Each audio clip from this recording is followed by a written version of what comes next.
Delhi election হয়ে গেল, assembly election, বিধানসভা নির্বাচন।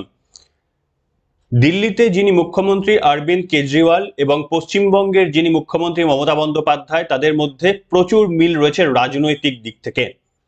তুষ্টিকরণ তোষণ মূলত এই দুটির ওপর বেশ করেই তারা কতটা সহজ জীবনযাপন করে, পকেটের মধ্যে 10 টাকার ফাউন্টেন পেন কিংবা একেবারে সাদামাটা একটা কখনো গেঞ্জি বা জামা পরে মাথায় মাফলার দিয়ে, ওদিকে যেমন অরবিন্দ কেজরিওয়াল মানুষের মন জয় করেছিলেন এতদিন পর্যন্ত, রাজ্যের মাননীয় মুখ্যমন্ত্রী পায়ে হাওয়া চপ্পল, নীলপাড় সাদা শাড়ি, সেই সরলতা মানুষের মন এখনো জয় করেই চলেছে। আগামী নির্বাচনে কি হবে আমরা দেখতে পাবো, কিন্তু দিল্লির আসন উল্টাতে চলেছে। গতকালের যে অ্যাসেম্বলি ইলেকশন যে নির্বাচন হয়ে গেল, তার যে এক্সিট পোল বেরিয়েছে, আপনারা ইতিমধ্যেই অনেকেই খবর পেয়ে গিয়েছেন যে অরবিন্দ কেজরিওয়াল দ্বিতীয়বার পরপর জিতেছিলেন, তৃতীয়বারের হ্যাট্রিকটা বোধহয় তার আর করা হলো না। কড়া টক্কর নয়, বিজেপি অনেক আসনে কার্যত এগিয়ে রয়েছে, এমনটা প্রত্যেকটা জনমত সমীক্ষা যারা করেছেন, এই প্রত্যেকটা সমীক্ষক সংস্থার কাছ থেকে এই একই ধরনের রিপোর্ট উঠে এসেছে। দিল্লির মসনদ হারাতে চলেছেন তোষণকারী নেতা অরবিন্দ কেজরিওয়াল, এটাই এই মুহূর্তে সব থেকে বড় খবর। আজকে এই তথ্যই আপনাদের সামনে তুলে ধরবো। দিল্লি পারলে কি পশ্চিমবঙ্গ পারবে? উত্তর অজানা, খোঁজার চেষ্টা করব আজকের এই পর্বে। নমস্কার, ওয়েলকাম টু সিম্পল এজিবিসি। আপনাদের সকলকে স্বাগত জানিয়ে শুরু করছি আজকের বিশেষ পর্ব। আমি প্রলয়। প্রথমেই আপনাদের সামনে যে তথ্য আমি দেব সেটা হচ্ছে কিছুটা আগেকার তথ্য আপনাদের দি, হিস্ট্রি কি বলে, আগে কি হয়েছিল। 2020 সালের লাস্ট যে অ্যাসেম্বলি ইলেকশন হয়ে গিয়েছিল, দিল্লি কিন্তু কোনো স্টেট নয়, কেন্দ্রশাসিত অঞ্চল।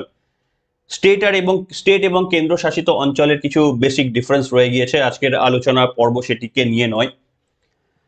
দিল্লিতে যে ইলেকশন হয়ে গেল গতকাল, তারপর থেকে এক্সিট পোলগুলো আপনাদের সামনে আসার আগে যে তথ্যটা দেব, 2020 সাল যখন শেষবারের মতো দ্বিতীয়বারের জন্য অরবিন্দ কেজরিওয়াল জিতেছিলেন, তখন তিনি 62টি আসনে জিতেছিলেন। কতগুলো আসন রয়েছে দিল্লি অ্যাসেম্বলিতে? 70টি আসন রয়েছে। এই ফিগারগুলো একটু দয়া করে মাথায় রাখুন, তাহলে পরবর্তী বুঝতে সুবিধা হবে। 70টি আসন রয়েছে দিল্লি অ্যাসেম্বলিতে, এবং ম্যাজিক ফিগার হচ্ছে 36। এই দুটো নাম্বার একটু কাইন্ডলি মনে রাখবেন। 70টি আসন রয়েছে, ম্যাজিক ফিগার যে কোনো দলকে জিততে গেলে, সংখ্যাগরিষ্ঠতা পেতে গেলে 36 নাম্বার বা তার উপরে পেতে হবে। 2020 সালে যখন নির্বাচন হয়েছিল, তখন আম আদমি পার্টি 62টি আসন পেয়েছিল। ভেবে দেখুন, 36টা ছিল ম্যাজিক ফিগার, তারা একাই 62টি আসন জিতে নিয়েছিল। বিজেপি পেয়েছিল মাত্র 8টি আসন, কংগ্রেসের ঝুলিতে কিচ্ছু ছিল না।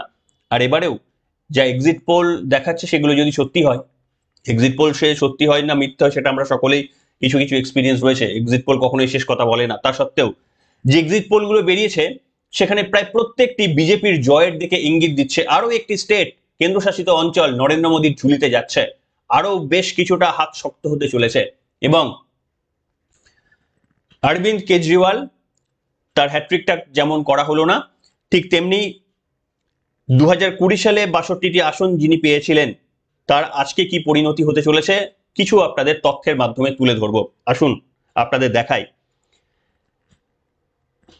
একটু অপেক্ষা করুন। আপনারা দেখতে পাচ্ছেন আমাদের টিভি স্ক্রিনে প্রথম লাইনটা লেখা রয়েছে চাণক্য স্ট্র্যাটেজিস। চাণক্য স্ট্র্যাটেজিস তারা মনে করছে আম আদমি পেতে পারে 25 থেকে 28টি আসন, বিজেপি পেতে পারে 39 থেকে 44টি আসন, এবং কংগ্রেসের ঝুলিতে যেতে পারে 2 থেকে 3টি আসন। অর্থাৎ ম্যাজিক ফিগার 36 ক্রস করছে বিজেপি, সেখানে স্পষ্ট ইঙ্গিত চাণক্য স্ট্র্যাটেজিস। প্রথম লাইন। দ্বিতীয় লাইন, জেভিসি। জেভিসি তারা বলছে 22 থেকে 31টি আসন পেতে পারে আম আদমি পার্টি, বিজেপি পেতে পারে 39 থেকে 45টি আসন, কংগ্রেসের ঝুলিতে 0 থেকে 2টি। অর্থাৎ এক্ষেত্রেও বিজেপি ম্যাজিক ফিগার 36 ক্রস করে যাচ্ছে, এমনটাই তাদের সমীক্ষা, বুথ ফেরত সমীক্ষায় উঠে আসছে। 3 নম্বর আপনারা দেখুন, মাদ্রিজ তারা বলছে আম আদমির ঝুলিতে যেতে পারে 32 থেকে 37। অর্থাৎ এই ক্ষেত্রে 36 ক্রস করছে, ম্যাজিক ফিগার ক্রস করলেও করতে পারে আম আদমি party.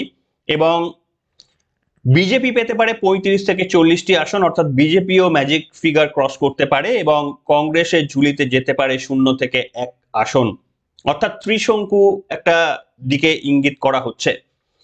P mark, P mark তারা বলছে যে আম আদমি পার্টি আপ তারা পেতে পারে 21 থেকে 31টি আসন, বিজেপি পেতে পারে 39 থেকে 49টি আসন এবং কংগ্রেস পেতে পারে 0 থেকে 1টি আসন। অর্থাৎ এক্ষেত্রেও বিজেপি ক্রস করে যাচ্ছে ম্যাজিক ফিগার, আম আদমি ক্রস করছে না। পিপলস ইনসাইট পরবর্তী নেক্সট, পিপলস ইনসাইট তারা বলছে আম আদমি পেতে পারে 25 থেকে 29টি আসন, বিজেপি পেতে পারে 40 থেকে 44টি আসন, কংগ্রেস পেতে পারে 0 থেকে 2টি আসন, বিজেপি পেতে পারে 40 থেকে 44টি আসন। সেক্ষেত্রে ম্যাজিক ফিগার এক্ষেত্রেও ক্রস করে যাওয়ার সম্ভাবনা। পিপলস পালস তারা মনে করছে আম আদমি পেতে পারে 10 থেকে 19টি আসন, বিজেপি পেতে পারে 51 থেকে 60 আসন, কংগ্রেসের ঝুলিতে 0। কাজেই এক্ষেত্রে অনেকটাই এগিয়ে রাখা হয়েছে বিজেপিকে। 50-এর ওপরে সিট এই প্রথম কোনো একটি বুথ ফেরত সমীক্ষক তারা জানাচ্ছেন যে বিজেপি 50 ক্রস করে যেতে পারে। অর্থাৎ গতবার 2020 সালে আম আদমি পার্টি যে ধরনের ফলাফল করেছিল, বিজেপি সেই ধরনের ফলাফল করতে পারে, আর বিজেপি গতবার যা ফলাফল করেছিল সেই জায়গায় নেমে আসতে পারে আম আদমি পার্টি। নেক্সট পিপলস পালস তারা মনে করছে, বললাম সরি, নেক্সট পোল ডায়েরি তারা বলছে আম আদমি পার্টি পেতে পারে 18 থেকে 25টি আসন, বিজেপি পেতে পারে 42 থেকে 50টি আসন, কংগ্রেস পেতে পারে 0 থেকে 2টি আসন। অর্থাৎ বুথ ফেরত সমীক্ষার তথ্য যদি ধরা হয়, মোটামুটি প্রায় সকলেই বিজেপিকে, সকলেই 36-এর ওপর ন্যূনতম সিট অ্যাভারেজ যদি আমি করি তাহলে অলমোস্ট 38, এই হচ্ছে অ্যাভারেজ ফিগার যেটা বিজেপি পেতে চলেছে, যেটা 36কে ক্রস করে যাবে। ন্যূনতম ফিগারের কথা বললাম। আর ম্যাক্সিমাম ফিগার সেটাকে যদি আমি অ্যাভারেজ করি তাহলে 45 অ্যারাউন্ড আসবে। এই 45 কিন্তু রিচ করতে চলেছে বিজেপি। অর্থাৎ ক্লিন সুইপ, দিল্লিতে আরো একবার ক্লিন সুইপ করতে যাচ্ছে নরেন্দ্র মোদীর সরকারের নেতৃত্বে বিজেপি, এবং সেখানে আম আদমি পার্টি দুবার তারা পরপর জয়লাভ করলেও তৃতীয়বারের হ্যাট্রিক এবারে অন্তত তাদের হচ্ছে না, যদি এই বুথ ফেরত সমীক্ষা মিলে যায়। বাকি কি রইল? কংগ্রেসকে প্রায় সমস্ত সমীক্ষক সংস্থা প্রথমটি বাদ দিয়ে, আপনারা দেখতে পাচ্ছেন চাণক্য স্ট্র্যাটেজিস, তারা বাদ দিয়ে কংগ্রেসকে ন্যূনতম সিট সকলেই 0 দিয়েছে। মানে গতবারেও ছিল 0, এবারেও 0, কংগ্রেস 0ই। দেখুন, ভারতবর্ষের মানুষকে এত বোকা মনে করার কি কোনো কারণ রয়েছে? আপনি ভারতবর্ষের মধ্যে থাকবেন যেখানে সংখ্যাগরিষ্ঠ হিন্দু মানুষরা রয়েছেন, তাদের ভাবাবেগে আঘাত দিয়ে কন্টিনিউয়াসলি আপনারা কথা বলবেন। এমনকি এই কুম্ভ স্নান নিয়েও যে ধরনের তারা বক্তব্য বলেছেন, সংসদের মধ্যে যে ধরনের তারা আচার আচরণ করেন, যেভাবে তোষণের রাজনীতি তারা করেন, সেখানে কোনোভাবেই যে দেশের মানুষের একটা বিরাট অংশ তাদেরকে পছন্দ করছে না, এটা কার্যত প্রমাণিত। সেটা আপনি লোকসভা বলুন, বিধানসভা বলুন, সমস্ত দিক থেকে কংগ্রেসকে মানুষ রিজেক্ট করছে। এরপরে হচ্ছে আম আদমি পার্টি, তারা মনে করছিল যে তারা কংগ্রেসকে রিপ্লেস করতে পারবে। আমাদের দিদিও মনে করেছিলেন, রাজ্যের মুখ্যমন্ত্রী মমতা বন্দ্যোপাধ্যায় তার দলও মনে করেছিলেন যে তাদের মধ্যে পোটেনশিয়াল রয়েছে। অভিষেক বন্দ্যোপাধ্যায় সর্বভারতীয় রাজ্য সম্পাদক নাকি, তিনিও নাকি ভেবেছিলেন যে তাকে সমস্ত বাইরের রাজ্যের দায়িত্ব দেওয়া হয়েছিল, 0। যেখানেই গিয়েছেন, মেঘালয়, গোয়া, যেখানেই গিয়েছেন প্রচুর টাকা ইনভেস্ট করেছেন, 0 রেজাল্ট।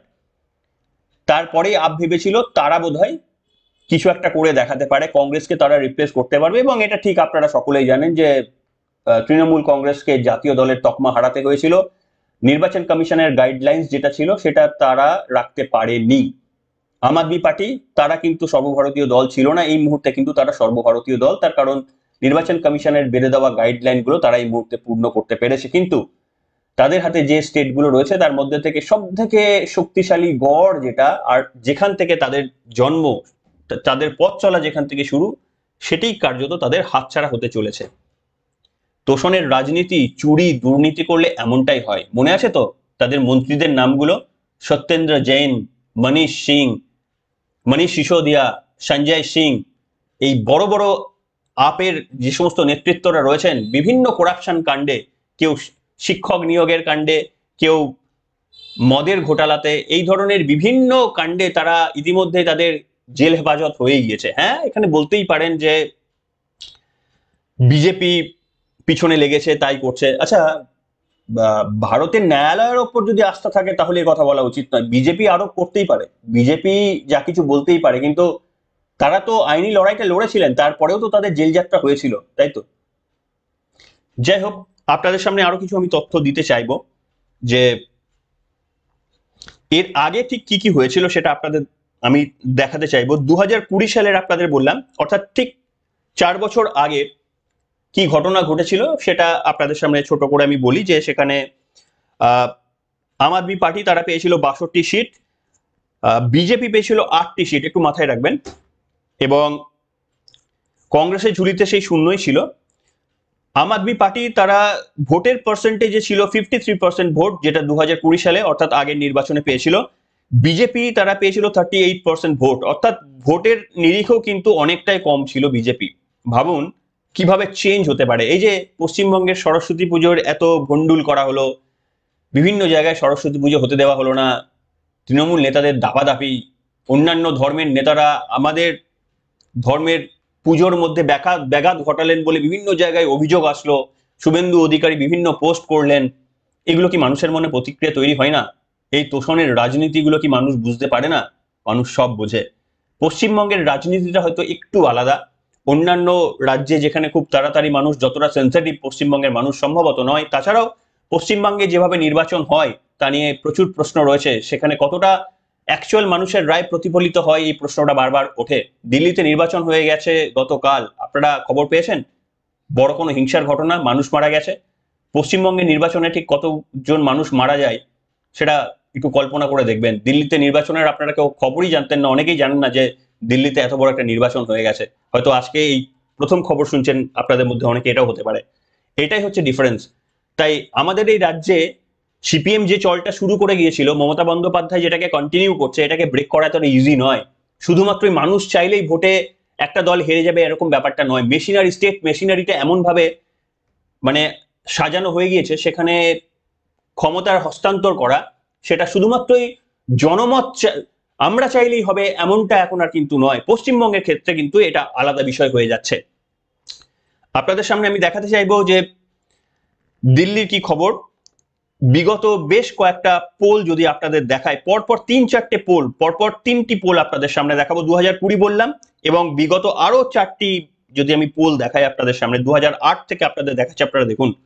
2008 সালে কিন্তু সেই সময় বিজেপি 23টি আসন পেয়েছিল, আম আদমি পার্টির ঝুলিতে ছিল শূন্য, কংগ্রেস পেয়েছিল 43টি আসন, ভেবে দেখুন একবার। বিএসপি তারা 2টি আসন পেয়েছিল, আদার্স পেয়েছিল 2টি। অর্থাৎ কংগ্রেস সেই সময় সরকার গড়েছিল, শীলা দীক্ষিত আপনাদের মনে রয়েছে, তাদের ঝুলিতে গিয়েছিল 43টি আসন, বিজেপি ছিল 23টি আসন, আম আদমির ঝুলিতে ছিল শূন্য 2008 সালে। তারপরে আমূল পরিবর্তন হয়ে যেতে শুরু করে 2013 সালে আন্না হাজারের সঙ্গে রাজনীতিতে হাতে হাত ধরে আসা সততার মানে মূর্তি হিসাবে একেবারেই রাজ্যের মুখ্যমন্ত্রী মমতা বন্দ্যোপাধ্যায় বড় সততাতে, নাকি অরবিন্দ কেজরিওয়াল বড়, এ নিয়ে দ্বন্দ্ব থাকতেই পারে। আর এই দুই সততার মূর্ত প্রতীক নেতাদের মধ্যেই সব থেকে বড় ঘোটালা, তাদের মন্ত্রীরা এই মুহূর্তে বা কখনো না কখনো জেলে গিয়েছেন। এই হচ্ছে পরিস্থিতি। 2013 সালের চিত্রটা আপনারা দেখুন, যেখানে বিজেপি পেয়েছিল 31টি আসন, অর্থাৎ 2008-এর থেকে বিজেপি ভালো ফল করেছিল, এবং আম আদমির ঝুলিতে গিয়েছিল 28টি আসন। শূন্য আসন থেকে এক লাফে 28টি আসন, 2008-এ শূন্য, 2013-তে 28টি আসন। কংগ্রেস 43 থেকে 8-এ নেমে গিয়েছিল। একবার ভেবে দেখুন, পতনের শুরুটা তখন থেকেই। বিএসপি ঝুলিতে শূন্য এবং আদার্স 3টি আসন। এরপরে 2015 যে অ্যাসেম্বলি ইলেকশন হয়েছিল, সেখানে দেখুন বিজেপি কিন্তু আবার কমে গেছে, 31 থেকে 3-এ নেমে গেছে। আম আদমি পার্টির উত্থান, তার কারণ সব সিটগুলো কিন্তু আম আদমি পার্টি নিয়ে নিয়েছিল। 28 থেকে 67-তে চলে গিয়েছিল আম আদমি পার্টির, রেকর্ড আসন সংখ্যা ছিল। 2000 তার পরের বছর, অবশ্য তার 4 বছর পরে যে অ্যাসেম্বলি হয়েছিল, সেখানে 62-তে নেমে গিয়েছিল যদিও, কিন্তু 2015 যে অ্যাসেম্বলি ইলেকশন, সেটাই আম আদমি পার্টি সব থেকে বেশি সিট পেয়েছিল, 67। কংগ্রেসের ঝুলিতে শূন্য সেইবার থেকে শুরু, 2015-ই শূন্য, 2020-তে শূন্য, আর এবারের এক্সিট পোল যদি মিলে যায় তাহলে 2024-এও শূন্য। বিএসপি তারা শূন্য ছিল, আদার্স তারা শূন্য ছিল। এই আপনাদের হিস্ট্রি বললাম। অর্থাৎ কংগ্রেসের শূন্য ধারাটা কার্যত ওই 2013-র পর থেকেই শুরু হয়ে গিয়েছে। 2015 থেকে নিশ্চিত হয়েছে শূন্য, কন্টিনিউ করছে টানা 10 বছরের পরও কিন্তু তারা বা 15 বছর ধরে তারা শূন্য সিট নিয়ে দিল্লিতে থাকবে। শুধু দিল্লি নয়, গোটা দেশে এরকম বিপর্যয়। তোষণের রাজনীতি করলে এরকমই হয়। হ্যাঁ, আমাদের পশ্চিমবঙ্গের রাজ্যের মাননীয় মুখ্যমন্ত্রীর সঙ্গে অরবিন্দ কেজরিওয়ালের বেশ কিছু মিল রয়েছে। ওই বললাম, প্রথমে বলছিলাম যে ফাউন্টেন পেন, 5 টাকার ফাউন্টেন পেন থেকে শুরু করে একটা মাফলার, হাওয়াই চটি, কিন্তু অবাক করে দিয়েছিল তার মুখ্যমন্ত্রীর বাসভবন শীষমহল, তার একটা বাসস্থান শীষমহল প্রচুর খবরের চর্চায়, বিভিন্ন ভিডিও সমাজ মাধ্যমে ঘুরে বেড়ায়, আপনারাও দেখেছেন, দেখে আমিও চমকে গেছি যে খাবার টেবিল দেখলে অবাক হয়ে যায়। রাজা রাজাদের এরকম ভাবে খাবার টেবিল কখনো আগে সজ্জিত আমি হতে দেখিনি, বা কখনো এই ধরনের এতটা আতিশায্য আমরা দেখিনি যেটা শীষ মহলে রয়েছে। মানুষ সব দেখে, সব বোঝে। রাজ্যের মাননীয় মুখ্যমন্ত্রী চটি পরে হয়তো যান, সম্ভবত কমফোর্ট ফিল করতে পারেন বা পয়সা নাও থাকতে পারেন, কোন কারণে আমি জানি না, কিন্তু হেলিকপ্টারে তিনি এইখান থেকে ওখানে গেলেও তিনি হেলিকপ্টারে যান। জানি না এরপরে নিজের বাড়ি থেকে অভিষেক বন্দ্যোপাধ্যায়ের বাড়ি যেতে গেলেও তিনি হেলিকপ্টার চড়বেন কিনা, কার পয়সায় চড়ছেন, কার কোথা থেকে এই রোজগার আসছে, সেই উত্তরগুলো মানুষ জানতে চায়। তিনি সম্ভবত জানাবেন, জানিয়েছেন, কিংবা জানাবেন, সে উত্তর তিনিই দেবেন। কিন্তু প্রশ্ন হচ্ছে, আম আদমি পার্টির যে পরিণতি কার্যত হচ্ছে, সেই পরিণতি কি রাজ্যের মাননীয় মুখ্যমন্ত্রী কখনো হবে? পশ্চিমবঙ্গের মানুষ কি সচেতন হবেন? দিল্লির মানুষ সচেতন হলেন। প্রতারণার হাত থেকে কিন্তু মানুষ একবার ঠকে, দুবার ঠকে, দিল্লির মানুষ কিন্তু আর ঠকেনি। যদি এই এক্সিট পোল সত্য হয়, আমরা জানি না, নির্বাচনের রেজাল্ট ঘুরে যেতে পারে, কি হবে, সম্ভবত মঙ্গলবার রেজাল্ট, আমরা বলতে পারবো না। কিন্তু যদি এই রেজাল্ট সত্য হয়, তাহলে মানুষ যেভাবে রিজেক্ট করছে আম আদমি পার্টিকে, আমাদের এই রাজ্যে কি সেই সুদিন কখনো আমরা দেখতে পাবো? এই প্রশ্নটি আজকে আপনাদের সামনে ওপেন রেখে আপনাদের উত্তরের আশা করলাম, এবং সেই উত্তর আপনারা যথাযথভাবে লিখবেন।